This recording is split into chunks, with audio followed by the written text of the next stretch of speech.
YouTube channel sure competition success पर आप सब लोगों का स्वागत है। आज की इस क्लास में हम लोग डिस्कस करेंगे कक्षा 10th की ज्योग्राफी का चैप्टर नंबर 2, जिसका की नाम है forest and wild life resource.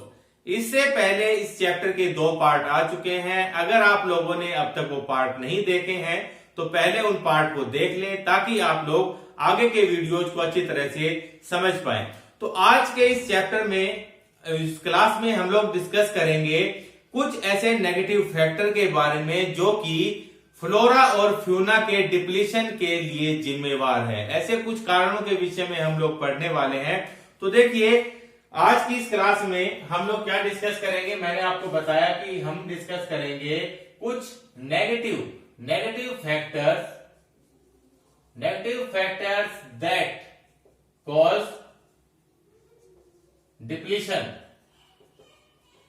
Depletion of flora and fauna,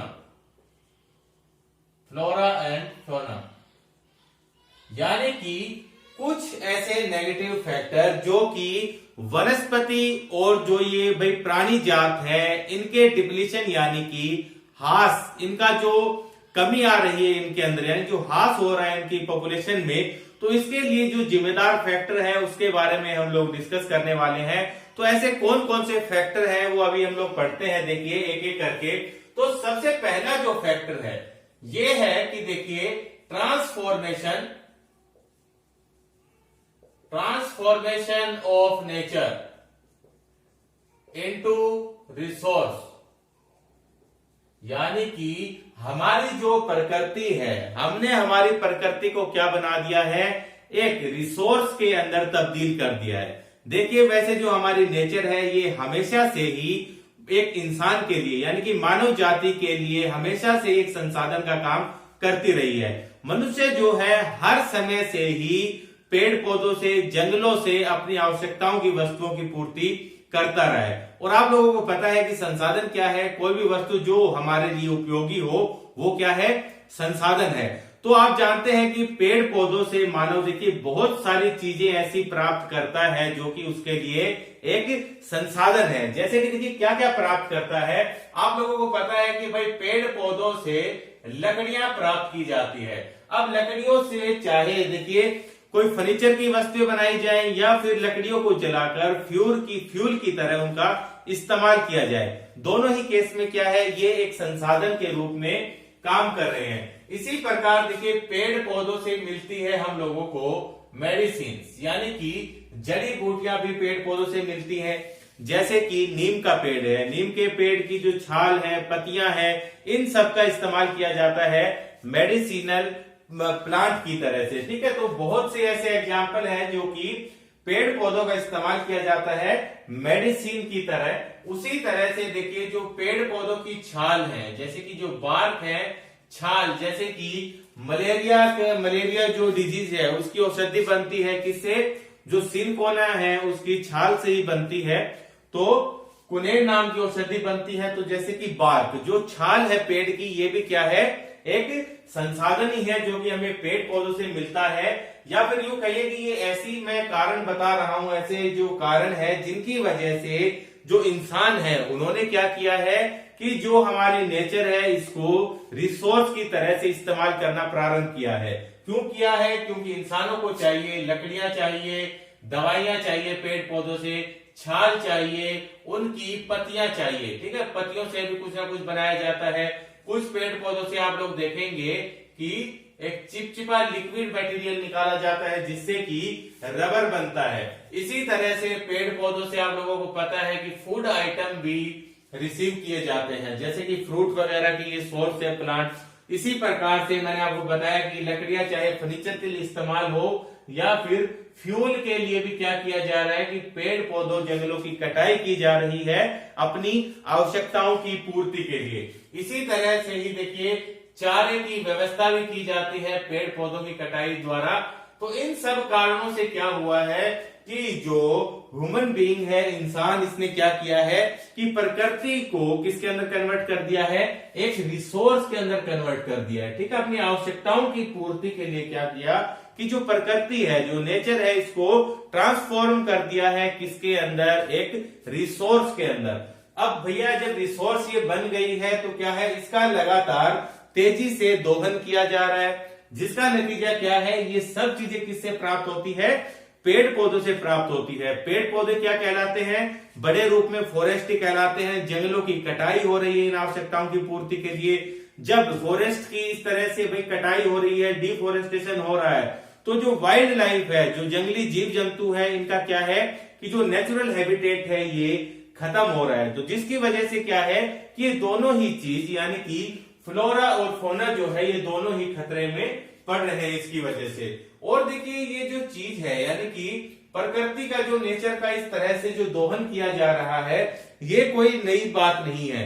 आप लोग देखेंगे कि भाई हर समय काल से ही इस तरह का काम हो रहा है, लेकिन इसके अंदर भी जो तेजी आई भारत के विषय में अगर हम लोग बात करें तो ये कब आई, जब यूरोपियंस ने भारत के अंदर अपना कदम रखा। आप लोग इतिहास में पढ़ेंगे एक चैप्टर यानी कौन सा है, जो कि यूरोपियंस का भारत में आगमन। तो उसके अंतर्गत क्या है कि जब यूरोपियन कंपनियां भारत के अंदर आई थी, किस लिए आई थी, ये व्यापार के लिए आई थी। और व्यापार का उद्देश्य क्या होता है, अधिक से अधिक मुनाफा कमाना।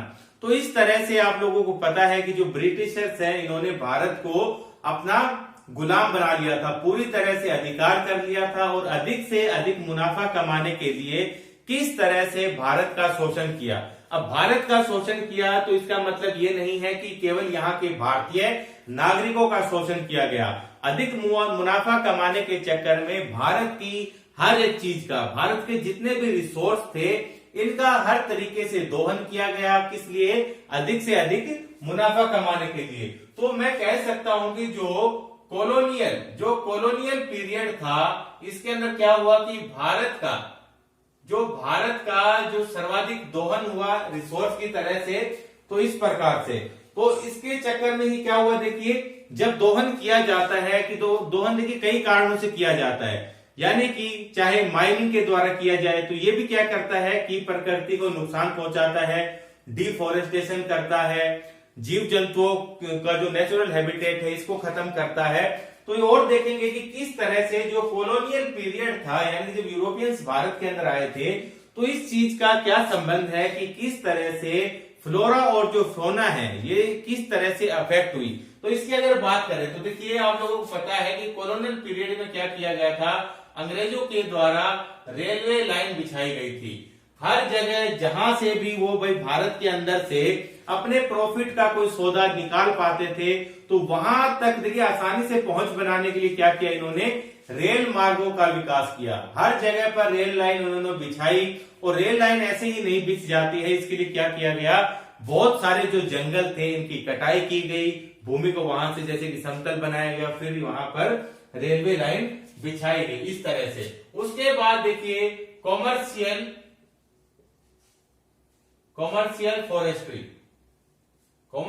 फॉरेस्ट्री यानी कि ऐसी कृषि जो कि कमर्शियल यानी जो वाणिज्यिक फसलें हैं उसका क्या किया गया, यहां पर विकास किया गया। ऐसे पेड़ पौधे उगाए गए जो कि लाभकर होते थे, जिनको बेचने पर कुछ ना कुछ आय होती थी। तो इस प्रकार के पेड़ पौधों पर, इस प्रकार की फसलों पर ज्यादा ध्यान केंद्रित किया गया।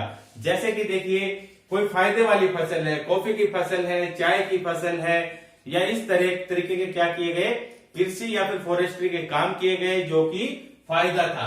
अब इससे क्या होता है, कमर्शियल फॉरेस्ट्री करने से क्या हुआ कि ऐसे पेड़ पौधों की वैरायटी उगाई गई जो कि वाणिज्यिक महत्व रखते थे, यानी कि जिनको बेचने पर आय प्राप्त हो, वो क्या है, कमर्शियल कहलाएंगे ना, कमर्शियल फॉरेस्ट्री, यानी कि ऐसे पेड़ पौधे कमर्शियल फॉरेस्ट्री के अंतर्गत आएंगे। अब कुछ पेड़ पौधों को बेचने से जब आय हो रही है तो इसका मतलब क्या है कि नेचुरल रूप से कुछ ऐसी वनस्पति भी पाई जाती है जिसका कि ज्यादा यूज नहीं था। तो कमर्शियल फॉरेस्ट्री के चक्कर में क्या किया गया, एक बड़े भूभाग के जंगल को सफाचट करके वहां पर कमर्शियल फॉरेस्ट्री की गई। सिर्फ वहां पर फायदे के वनों का विकास किया गया, बाकी पेड़ पौधों को वहां से हटा दिया गया। तो इससे भी क्या हुआ कि जो फ्लोरा और फौना है इसको यहां पर नुकसान पहुंचा। इसके अलावा देखिए जो एग्रीकल्चर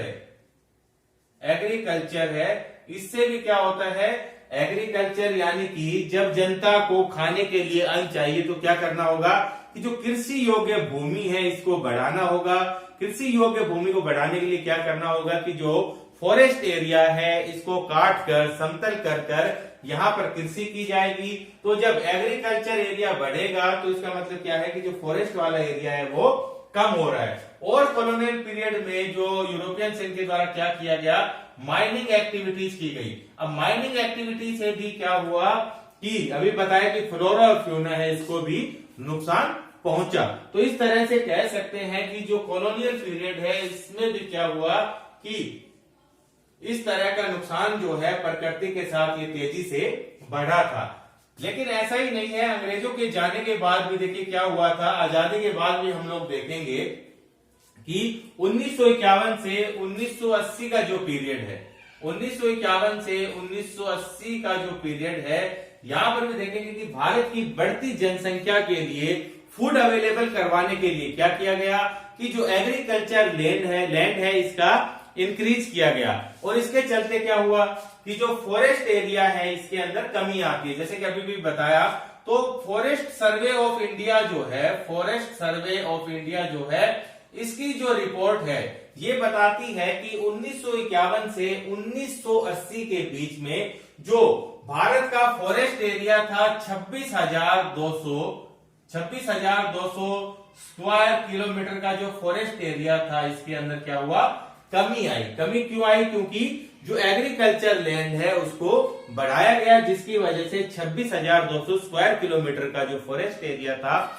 इसके अंदर इतना डिक्रीज हो गया। इसके अलावा देखिए और अन्य कौन कौन से कारण हो सकते हैं जो कि फ्लोरा और फोना को अफेक्ट करते हैं। देखिए अगर फ्लोरा अफेक्ट होता है, यानी कि जो वनस्पति है, जो जंगल है, फॉरेस्ट है, अगर ये क्या होते हैं, ये अफेक्ट होते हैं, तो नतीजा क्या निकलेगा कि जो वाइल्ड लाइफ है, जो फोना है, ये भी अपने आप अफेक्ट होगा। क्योंकि जो फॉरेस्ट है ये क्या है, नेचुरल हैबिटेट है, किसके लिए, जो वाइल्ड लाइफ है उसके लिए। अगर इस नेचुरल हैबिटेट के अंदर किसी प्रकार की कोई कमी आती है तो ऑब्वियसली क्या होगा कि जो ये वाइल्ड लाइफ की जितनी भी वैरायटी है, जो स्पीसीज है, इसके अंदर भी बहुत ज्यादा बड़ा परिवर्तन आप लोगों को देखने को मिलेगा। तो और कारणों की अगर बात करें तो देखिए जैसे कि झूम एग्रीकल्चर, यानी कि जो झूम कृषि है, ये भी एक कारण है किसका, कि फ्लोरा और फोना के अफेक्ट होने का। तो झूम कृषि जो है, देखिए जो उत्तर पूर्व भारत के जो एरिया हैं, जो पूर्वोत्तर भारत के कुछ राज्य हैं, यहां पर या आप लोग देखेंगे कि सेंट्रल इंडिया जो मध्य भारत है, इसके भी कुछ राज्यों में क्या किया जाता है, झूम कल्टीवेशन किया जाता है। अभी समझेंगे झूम कल्टीवेशन क्या है। तो झूम कल्टीवेशन को देखिए और क्या कहा जाता है, इसको शिफ्टिंग कल्टीवेशन भी कहा जाता है, शिफ्टिंग कल्टीवेशन भी कहा जाता है। इसके अलावा इसी को क्या कहा जाता है, स्लैश एंड बर्निंग एग्रीकल्चर भी इसको कहा जाता है। इसके अंदर क्या किया जाता है कि देखिए जो पूर्वोत्तर भारत है या फिर जो सेंट्रल अपना इंडिया है, यहां की कुछ जनजातियां ये क्या करती है, कृषि करने के लिए एक भूमि का चयन करती है। भूमि कौन सी, एक जंगल की भूमि का चयन करती है। उसके बाद अगर वो जंगल है तो इसका मतलब क्या है कि वहां पर डेंस फॉरेस्ट पाए जाएंगे, ठीक है, बहुत ज्यादा गहरे वन होंगे या हल्के भी हो सकते हैं। लेकिन क्या किया जाएगा कि वहां पर जो भी वन पाए जाएंगे उनको काट दिया जाएगा। काटने के बाद वनों को वहीं पर छोड़ दिया जाता है कुछ दिन के लिए। जब वो कटे हुए पेड़ पौधे सूख जाते हैं तो वहां पर आग लगा दी जाती है। आग लगने के बाद जब ये जलकर राख के रूप में तब्दील हो जाते हैं, राख को मिट्टी के अंदर अच्छी तरह से मिक्स कर दिया जाता है, क्योंकि इनका मानना है कि ये राख मिलाने से जो मिट्टी की जो उर्वरता की जो शक्ति है, जो उपजाऊपन है, इसके अंदर बढ़ोतरी होगी। और उसके बाद उसके अंदर क्या किया जाता है, कृषि की जाती है। कुछ समय तक ऐसा किया जाता है। बाद में थोड़े टाइम के बाद इनको क्या लगता है कि ये जो लैंड है इसकी जो उर्वरता शक्ति है ये कम हो गई है, यानी कि अभी उपजाऊ नहीं रही। उसके बाद इन जनजातियों के द्वारा क्या किया जाता है, फिर से ऐसी एक जंगली भूमि का चयन किया जाता है जहां पर बहुत सारे पेड़ पौधे हो। फिर से यही क्रिया दोहराई जाती है, पेड़ पौधों को काटा जाता है, जलाया जाता है। इसीलिए क्या कहा गया है, स्लैश एंड बर्निंग एग्रीकल्चर इसको कहा। शिफ्टिंग क्यों, यानी कि कुछ समय तक कृषि की, उसके बाद शिफ्ट कर दिया गया, वहां से दूसरी जगह पर चले गए। तो इस चीज से आप लोगों ने देखा कि किस तरह से जंगलों की कटाई की जा रही है और इससे क्या हो रहा है कि जो फ्लोरा और जो फोना है ये अफेक्ट हो रहा है। तो ये भी एक कारण है कि इसकी वजह से क्या हो रहा है कि जो फ्लोरा और फोना जो है अफेक्ट हो रहा है। उसके बाद नेक्स्ट कारण क्या है, देखिए एनरिचमेंट प्लांटेशन। एनरिचमेंट प्लांटेशन के अंदर क्या होता है कि देखिए कुछ ऐसी वैरायटी होती है जो अभी हमने यहां पर डिस्कस किया था ना कॉलोनियल पीरियड में, यानी कि कॉमर्शियल फॉरेस्ट्री के अंदर, कि कुछ ऐसे पेड़ पौधे जो कि अपना वाणिज्यिक महत्व रखते हैं, इस प्रकार के पेड़ पौधों को उगाने पर ज्यादा ध्यान दिया जाता है। जब एक ही फसल पर ज्यादा ध्यान देंगे तो नतीजा क्या है कि जो दूसरी स्पीसीज है जो पेड़ पौधों की, ये अपने आप खत्म होने लगती है जब इनको जगह नहीं मिलती। तो ठीक इसी प्रकार से जो एनरिचमेंट प्लांटेशन है इसके अंदर भी क्या किया जाता है, यही प्रोसेस रहता है। इसके अंदर जो कमर्शियली वैल्यूएबल जो स्पीसीज होती है इसको ये क्या किया जाता है, प्लांटेड, इसको उगाया जाता है। कमर्शियली वैल्यूएबल स्पीसीज प्लांटेड, यानी कि जिनका वाणिज्यिक महत्व है उन प्रकार की फसलों को उगाया जाता है, बाकी फसलों पर ध्यान नहीं दिया जाता, पेड़ पौधों पर, जिसकी वजह से वो स्पीसीज जो है वो खतरे में चली जाती है। एग्जाम्पल की अगर बात करें तो देखिए जो साउथ इंडिया है यहां पर है टीक मोनोकल्चर, ठीक है। ये यानी कि पेड़ की वैरायटी है टीक, यानी कि लकड़ी, जो इमारती लकड़ी होती है फर्नीचर वाली, वो प्राप्त करने के लिए क्या किया जा रहा है कि टीक मोनोकल्चर को अपनाया जा रहा है। अब मोनोकल्चर क्या है, एक ही प्रकार के प्लांट का क्या प्लांटेशन किया जा रहा है, यानी कि टीक उगा दी जाती है हर जगह पर और जो दूसरे प्लांट है उनको जगह नहीं दी जाती। अब खाली एक ही वैरायटी के पेड़ पौधे क्या करते हैं कि ये जो सोइल की जो ऊपर वाली लेयर होती है इसको हार्ड भी बनाने का काम करते हैं। उसके अलावा जो पत्तियां गिरती हैं, जो मिट्टी के ऊपर जो पत्तियां गिरती हैं, वो भी क्या करती हैं कि टॉक्सिक जो मटेरियल है वो क्रिएट करती है, जो कि दूसरी जो स्पीसीज है उनके सर्वाइवल के लिए क्या करती है, दूसरी स्पीसीज को सर्वाइव करने के लिए उसके अंदर मुश्किल पैदा करती है मिट्टी के अंदर। इस प्रकार से जो मोनोकल्चर है, यानी कि एक ही प्रकार के पेड़ पौधे उगाना, जिसे क्या कहा, एनरिचमेंट प्लांटेशन कहते हैं, ये भी क्या करता है कि जो फ्लोरा को ये अफेक्ट करता है उसका डिक्रीज करता है। जब ये चीजें कम होगी तो नतीजा क्या होगा कि जो फोना है वो अपने आप ही कम होने लगता है। ठीक है, इस प्रकार से और आगे बढ़ेंगे, देखेंगे कि और कौन कौन से ऐसे कारण हैं जिसकी वजह से ये फ्लोरा और फोना जो यानी कि वनस्पति जात और जो प्राणी जात है ये कम हो रहे हैं। तो देखिए जो लार्ज स्केल डेवलपमेंट प्रोजेक्ट, कुछ ऐसे प्रोजेक्ट जो कि भाई बहुत बड़े स्केल के हैं, वो भी क्या करते हैं कि फ्लोरा और फोना को कम करते हैं, अफेक्ट करते हैं। हम यही चीज देख रहे हैं ना कि negative factor that cause depletion of flora and fauna. तो इसी के अंदर ही एक चीज है कि लार्ज स्केल डेवलपमेंट प्रोजेक्ट, यानी कि जितने बड़े स्केल का प्रोजेक्ट होगा ये क्या करेगा, प्रकृति को कहीं ना कहीं प्रभावित करने का काम करेगा। जैसे कि एग्जाम्पल से आप लोग समझेंगे, जैसे कि देखिए रिवर वैली प्रोजेक्ट, यानी कि नदी घाटी जो परियोजनाएं हैं ये भी क्या करती है, फॉरेस्ट वगैरह को प्रभावित करने का काम करती हैं। जैसे कि नदी घाटी जो परियोजनाएं हैं, अगर देखा जाए कि 1951 से अब तक हम लोग देखें तो जो रिवर वैली प्रोजेक्ट है इसके द्वारा क्या हुआ है कि जो 5000 स्क्वायर किलोमीटर के जो फॉरेस्ट है इसके अंदर कमी आई है। क्यों आई है भाई, जो रिवर वैली प्रोजेक्ट है वैसे तो हमारे लिए लाभकर है, लेकिन अगर डेवलपमेंट होता है किस तरह से, यहाँ पर प्रकृति को भी हानि पहुंचाई जा रही है। 5000 स्क्वायर किलोमीटर का जो एरिया है फॉरेस्ट वाला ये कम हो गया है। किसकी वजह से? रिवर वैली प्रोजेक्ट जो चलाए गए हैं उनकी वजह से। कुछ अगर एग्जाम्पल देखें तो देखिए, जैसे कि नर्मदा सागर प्रोजेक्ट, नर्मदा सागर प्रोजेक्ट, तो इसके द्वारा क्या हुआ है कि 40,000 हेक्टेयर जो फॉरेस्ट है, 40,000 हेक्टेयर जो फॉरेस्ट है, ये क्या हो गए हैं, इसके अंदर कमी आई है। फॉरेस्ट किसकी वजह से? जो नर्मदा सागर प्रोजेक्ट है इसकी वजह से। प्रोजेक्ट बनाने के लिए क्या किया जा रहा है कि प्रोजेक्ट के बीच में जो भी फॉरेस्ट एरिया आ रहा है उसकी कटाई की जा रही है, तो जिसकी वजह से क्या है कि फॉरेस्ट के अंदर कमी आ रही है। और कारण देखेंगे, एक कारण क्या हो सकता है, जैसे कि माइनिंग यहां तो हमने देखा था, जैसे कॉलोनियल पीरियड में भी माइनिंग, तो सेम उसी प्रकार से माइनिंग ये भी क्या करता है, ये भी फ्लोरा एंड फौना को अफेक्ट करता है। जैसे कि एग्जांपल देखेंगे, बक्सा टाइगर रिजर्व है, कहां पर? पश्चिमी बंगाल के अंदर। मैंने आपको बताया कि पश्चिमी बंगाल में क्या है, बक्सा टाइगर रिजर्व। तो बक्सा टाइगर रिजर्व है पश्चिमी बंगाल के अंदर। तो यहां पर ये जो जगह है ना, बक्सा टाइगर रिजर्व, तो रिजर्व यहां पर एक खनिज मिलता है जिसका क्या नाम है, डोलोमाइट।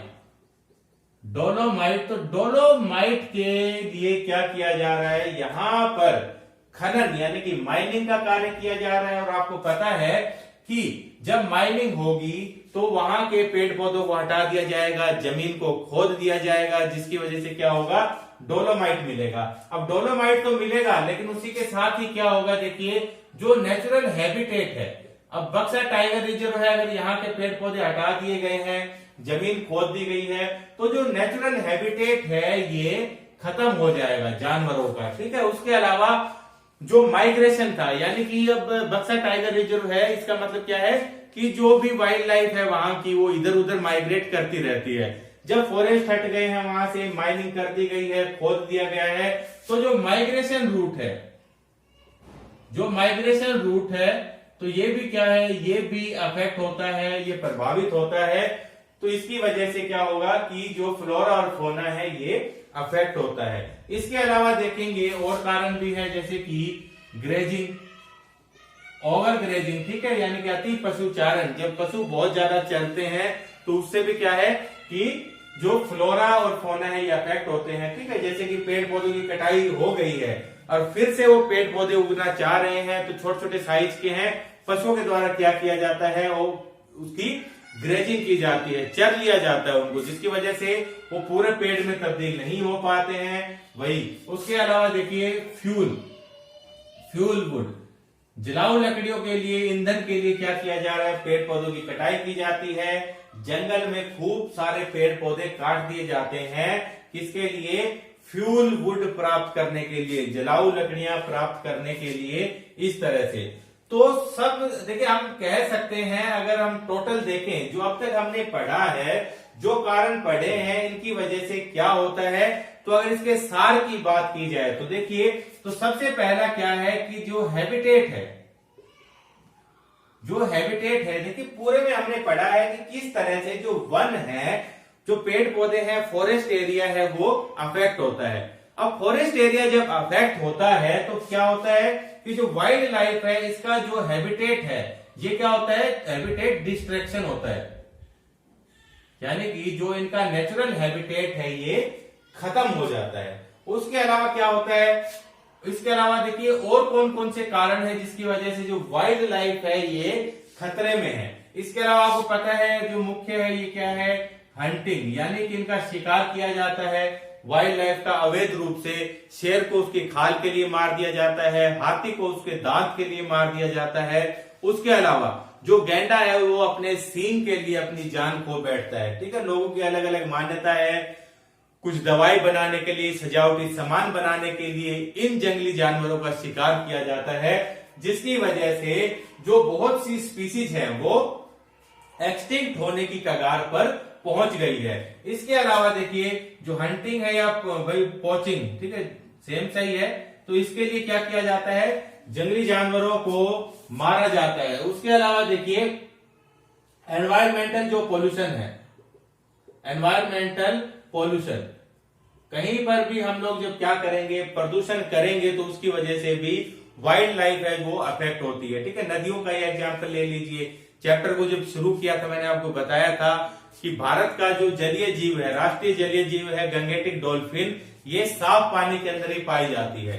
लेकिन अगर हम लोग भाई नदियों के अंदर क्या डालेंगे, आर्सेनिक जैसे जहरीले तत्वों को मिला देंगे, प्रदूषित कर देंगे, बहुत सारा सीवर का कचरा डालेंगे उसके अंदर, बहुत ज्यादा जब प्रदूषित करेंगे तो इस प्रकार की जो स्पीसीज है ये क्या हो जाएंगी, समाप्त हो जाएंगी। इसी प्रकार से पॉइजनिंग है, ठीक है, जहरीले तत्वों को मिक्स किया जा रहा है, तो इससे भी क्या है कि ये वैरायटियां खतरा झेल रही है। उसके अलावा जो बड़ा कारण है वाइल्ड लाइफ के लिए वो क्या है, फॉरेस्ट फायर। जो जंगल में आग लगती है उसकी वजह से भी बहुत से जो वाइल्ड लाइफ है, या फिर देखेंगे कि भाई जो फ्लोरा की भी बहुत सारी स्पीसीज है वो खत्म हो जाती है। जैसे कि अमेज़न फॉरेस्ट वगैरह में आपने सुना होगा कि आग लग जाती है बड़े पैमाने पर, कई कई दिनों तक आग चलती रहती है, बुझाई भी नहीं जाती। फोटोज भी देखी होंगी कि कितने सारे जीव जंतु इस आग के चलते मारे जाते हैं। तो इस प्रकार से ये सब कारण थे जो कि फ्लोरा और फौना को अफेक्ट करने का काम करते हैं। इसके अलावा देखिए और इसमें क्या पढ़ सकते हैं, जैसे देखिए इन सब कारणों से, ये जो भी कारण हमने अब तक पढ़े हैं, जो यहाँ पर है और ये है, इन सब की वजह से क्या होता है कि डिक्लाइन होता है किसके अंदर, डिक्लाइन इन बायोडाइवर्सिटी। अब जंगलों का विनाश हो रहा है, उसके चलते क्या होगा कि जो वाइल्ड लाइफ है उसकी नेचुरल जो हैबिटेशन है वो खत्म होती है, तो वाइल्ड लाइफ की स्पीसीज में भी कमी आती है। उसके अलावा कुछ कारण जैसे अभी बताए थे मैंने, हैबिटेट डिस्ट्रक्शन हो गया, हंटिंग, पॉचिंग, इन सब से क्या है, फॉरेस्ट फायर से कि जो वाइल्ड लाइफ है इसकी बहुत सारी स्पीसीज जो है मारी जाती है। तो जिसकी वजह से क्या होता है कि देखिए जो डिक्लाइन इन बायोडाइवर्सिटी, जो जैव विविधता है, जैव विविधता क्या है कि जितनी हमारी पृथ्वी के ऊपर जितनी भी लाइफ की जो फॉर्म पाई जाती है वो सब क्या है, जीवन के जितने भी प्रकार हैं पृथ्वी पर उनको ही क्या कहा जाता है, बायोडाइवर्सिटी कहा जाता है। अब यहाँ पर फ्लोरा और फौना जब अफेक्ट हो रहे हैं, इनका डिप्रेशन हो रहा है, तो इसका नतीजा क्या निकलेगा कि बायोडाइवर्सिटी जो है इसके अंदर डिक्लाइन होगा, इसके अंदर कमी आएगी। तो ये सही इसका बस सार था टॉपिक का यहां तक का। उसके बाद देखिए एक वैरायटी बताई गई है हिमालयन यव, ठीक है, हिमालयन यव, हिमालयन यव एक पेड़ की वैरायटी है, हिमालयन यव। क्या कहते हैं इसको, टेक्सस, टेक्सस वाला, टेक्सस वाला चाइना, ठीक है, ये इसका साइंटिफिक नेम है। तो हिमालयन यव ये एक वैरायटी है पेड़ की। इसका क्या महत्व है, ये अपने आप में एक मेडिसिनल प्लांट है। इस पेड़ की छाल से, पत्तियों से, जड़ों से क्या बनता है, दवाई बनती है, एंटी कैंसर ड्रग इससे बनती है, कैंसर को रोकने वाली दवाई बनाई जाती है हिमालयन यव से। अब दवाई बनेगी, दवाई भी ऐसी कि जो विश्व वर्ल्ड लेवल पर आप लोग देखेंगे सबसे इंपॉर्टेंट मेडिसिन बनती है इससे, हिमालयन यव से। और ये जो हिमालयन यव है ये हिमाचल प्रदेश में, अरुणाचल प्रदेश में जो हिमालय की तलहटी है इन एरिया के अंदर पाया जाता है। अब इतना महत्व देखते हुए क्या है कि इस प्लांट पर बहुत ज्यादा फोकस किया जा रहा है, जिसके चलते क्या है कि ये जो प्रजाति है पेड़ की हिमालयन यव ये खतरे में पड़ गई है। ठीक है, कई एरिया में आप लोग देखेंगे इसके पेड़ सूख गए हैं, दिक्कत ये पेड़ झेल रहा है, क्यों, ओवर एक्सप्लॉइटेशन की वजह से, बहुत ज्यादा इसका इस्तेमाल हो रहा है इसकी वजह से। तो ये था। उसके अलावा देखिए अब हम देखेंगे, तो ये तो हमने पढ़ा था कि negative factor that cause depletion of flora और फ्यूना। अब पता चल गया कि फ्लोरा और फ्यूना का डिप्लीशन क्यों हो रहा है, तो इसी के चलते अब हम लोग देखेंगे कि इसका जो कंजर्वेशन है, कंजर्वेशन ऑफ फॉरेस्ट, या फिर आप कहिए कंजर्वेशन किसका, फॉरेस्ट, जंगलों का, और जो वाइल्ड लाइफ है इसका कंजर्वेशन जो है किस प्रकार से किया जाए। अब कंजर्वेशन करने की जरूरत क्यों है, कंजर्वेशन क्यों किया जाए, सबसे पहले तो ये समझना होगा, क्योंकि अगर ये पेड़ पौधों की, जानवरों की, वाइल्ड लाइफ की अगर ये वैरायटी बनी रहती है तो इसका क्या मतलब है कि हमारा जो पर्यावरण है, जो नेचर है, प्रकृति है, इसके अंदर इकोलॉजिकल इकोलॉजिकल डाइवर्सिटी, ये क्या है, डाइवर्सिटी बनी रहेगी। यानी कि जो पारिस्थितिकी तंत्र जो है हमारा, उसके अंदर जो विभिन्नताएं हैं वो बनी रहेगी। जो इकोलॉजी है, यानी कि आपने देखा होगा ना कि भाई क्या है, हर एक जगह पर पहले प्रोड्यूसर होते हैं, उसके बाद प्रथम उपभोक्ता, द्वितीय उपभोक्ता, इस प्रकार से हर एक जो लाइफ है उसके अपना अपना इंपॉर्टेंस होता है। अगर ये सभी लाइफ बनी रहेंगी ना, तभी क्या होगा कि नेचर के अंदर जो इकोलॉजिकल बैलेंस जो है और उसके अंदर जो डाइवर्सिटी है ये हमेशा बनी हुई रहेगी। उसके अलावा देखेंगे कि जो लाइफ सपोर्टिंग सिस्टम है, लाइफ सपोर्टिंग जो सिस्टम है, लाइफ सपोर्टिंग सिस्टम कैसे, जैसे कि हवा, पानी, मिट्टी, इस प्रकार की चीजें, ये क्या है, अगर फ्लोरा फौना होगा तभी ये चीजें जो है, जैसे कि मैंने बताया कि वाटर, सॉइल एंड एयर, ये सब चीजों का क्या है, नव निर्माण होता रहेगा, ये बनती रहेगी।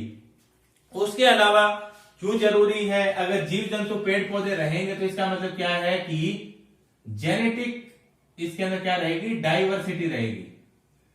डाइवर्सिटी रहेगी किसकी, प्लांट हो चाहे एनिमल हो, ठीक है। इसी प्रकार से इकोलॉजिकल डाइवर्सिटी थी, उसी प्रकार से पेड़ पौधों की अच्छी ग्रोथ, यानी कि उनके एक अच्छे ग्रोथ के लिए क्या जरूरी है कि जो जेनेटिक वैरायटी है, जो डाइवर्सिटी है वो होनी चाहिए। और ये कैसे होगी, जब हम लोग कंजर्व करेंगे फॉरेस्ट को, वाइल्ड लाइफ को, तो उससे। तो इन सब चीजों के चलते ही देखिए, कंजर्व करने के लिए फॉरेस्ट को, वाइल्ड लाइफ को क्या किया गया, 1960 से लेकर 1970 के बीच में जो एक्टिविस्ट हैं, इनके द्वारा क्या किया गया, भारत सरकार से मांग की गई कि ऐसा कोई बिल पारित किया जाए जिसकी वजह से जो फॉरेस्ट है, वाइल्ड लाइफ है, इसको कंजर्व किया जाए।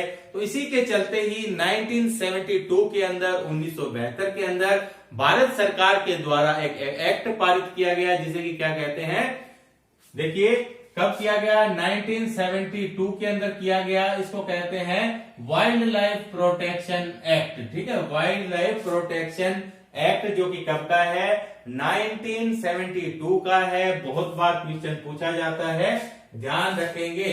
इस एक्ट के द्वारा क्या किया गया, देखिए क्या प्रयास किए गए। तो सबसे पहला जो प्रयास किया गया, अब तक आपने जितना भी पढ़ा, आप लोगों ने देखा कि जो वाइल्ड लाइफ है, यानी जो फोना है, इसके डिप्लीशन का जो मेन रीजन है, ये क्या है कि फॉरेस्ट एरिया के अंदर कमी। तो इसके चलते भाई फॉरेस्ट एरिया में कमी आती है, तभी क्या होता है कि जो नेचुरल हैबिटेट है ये कम होता है। तो इसके अंदर क्या किया गया, सबसे पहले तो जो हैबिटेट है, जो हैबिटेट है, इसको प्रोटेक्ट किया गया, इसको प्रोटेक्ट किया गया। उसके अलावा जानवरों का जो अवैध व्यापार किया जाता है, जैसे कि बताया कि गैंडे के सींग का व्यापार किया जाता है, और उसके लिए क्या की जाती है, हंटिंग की जाती है, मारा जाता है उनको। उसके अलावा हाथी दांत के लिए हाथी को मारा जाता है। तो इन सब चीजों पर ये जो इस तरह का जो भी व्यापार है, जो कि इन चीजों का, भाई जानवरों की खाल का, सींग का, दांत का, इस तरह का जो भी व्यापार है, इसके ऊपर रोक लगा दी गई कि इस तरह का कोई भी व्यापार नहीं करेगा। उसके अलावा देखिए कि एक लिस्ट भी ऐसी पारित की गई, एक लिस्ट भी बनाई गई, जिसके अंदर की कुछ प्रोटेक्टेड जो स्पीसीज है, इसको शामिल किया गया। कुछ जीव जंतुओं की जो प्रोटेक्टेड जो लिस्ट थी, इसको शामिल किया गया कि इन जानवरों का क्या नहीं किया जाएगा, किसी प्रकार की कोई हंटिंग नहीं की जाएगी, शिकार नहीं किया जाएगा इसके अंदर। उसके अलावा देखिए इसी एक्ट के द्वारा ही क्या किया गया कि बहुत सारे नेशनल पार्क और जो वाइल्ड लाइफ सेंचुरी है, national park and wild life sanctuary, इनकी क्या की गई, स्थापना की गई बहुत सारी। और बहुत सारे जीव जंतुओं को वही बचाने के लिए, संरक्षण के लिए क्या किया गया कि बहुत सारे प्रोजेक्ट भी लाए गए। प्रोजेक्ट हम लोगों ने भाई पहले भी पढ़े थे, इस प्रकार का जब चैप्टर पढ़ा था। बहुत से प्रोजेक्ट हैं जो बुक के अंदर, इस चैप्टर के अंदर दिया गया है, वो क्या है, प्रोजेक्ट टाइगर, ठीक है, प्रोजेक्ट टाइगर। इसको थोड़ा देखेंगे, प्रोजेक्ट टाइगर ये कब का है, 1973 का है, 1973 के अंदर आया था। बहुत बार पूछा गया है क्यों भाई इसको जारी किया गया, नाम से स्पष्ट है कि प्रोजेक्ट टाइगर। तो टाइगर को कंजर्व करने के लिए, उसकी जो जनसंख्या, जो टाइगर की पॉपुलेशन है जो कि तेजी से कम हो रही थी, इसको नॉर्मलाइज करने के लिए क्या किया गया, प्रोजेक्ट टाइगर 1973 के अंदर शुरू किया गया। टाइगर का शिकार किया जाता है उसकी हड्डियों के लिए, खाल के लिए, इस प्रकार से। तो उसकी जो संख्या है, जो पॉपुलेशन तेजी से घट रही थी, इसीलिए क्या है, प्रोजेक्ट टाइगर है। तो प्रोजेक्ट टाइगर देखेंगे कि इसके संरक्षण के चलते देखिए बहुत सारे ऐसे नेशनल पार्क जहां पर ये इस तरह का प्रोजेक्ट लागू किया गया है, जैसे कि कौन से, जैसे कि कॉर्बेट नेशनल पार्क है। कॉर्बेट नेशनल पार्क कहां पर है, उत्तराखंड के अंदर है।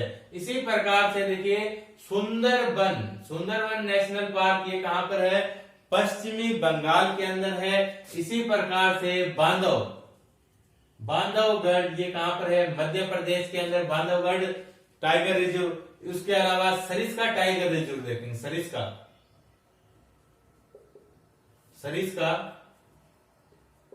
टाइगर रिजर्व, तो ये कहां पर, राजस्थान के अंदर। यहां पर भी प्रोजेक्ट लॉन्च किया गया। मानस नेशनल पार्क कहां पर, असम के अंदर, यहां पर भी प्रोजेक्ट लॉन्च किया गया। उसके अलावा पेरियार नेशनल पार्क है कहां पर, केरल के अंदर। तो इस जगहों पर क्या किया गया, इस प्रकार की ये टाइगर प्रोजेक्ट वगैरह लॉन्च किए गए। तो ये आज की हमारी क्लास थी। जो भी नेक्स्ट पार्ट आएगा उसके अंदर जो भी टॉपिक बचा है उसको पूरे को क्लियर कर देंगे। तो थैंक यू फ्रेंड्स, मिलेंगे नेक्स्ट क्लास में जल्दी ही। तब तक के लिए गुड बाय।